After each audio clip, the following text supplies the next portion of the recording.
In 2 Corinthians 12, Paul speaks of having a thorn in his flesh, lest I should be exalted above measure through the abundance of the revelations.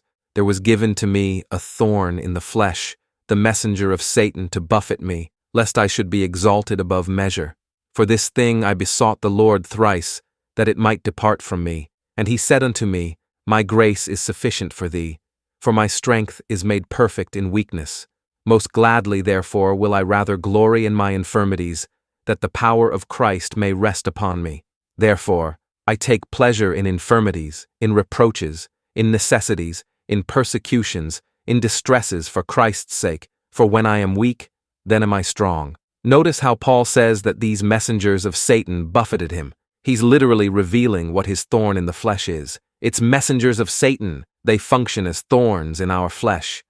We know this to be true because he mentions reproaches and persecutions. These thorns keep us humble. They serve as a reminder to us that God's grace is sufficient. Paul repeatedly shows that false apostles, persecutors, accusers, troublemakers, and particularly legalists were the constant sources of his pain, frustration, irritation, discouragement, and attacks.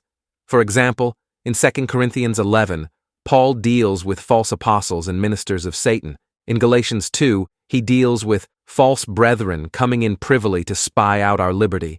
In Acts 20, he deals with grievous wolves speaking perverse things. And in 2 Timothy 4, he dealt with Alexander the Coppersmith, a man who did him much evil, yes, much evil. These men greatly resist his words and consistently were bothering him.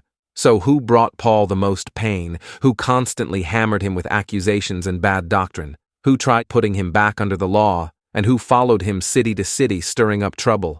People did.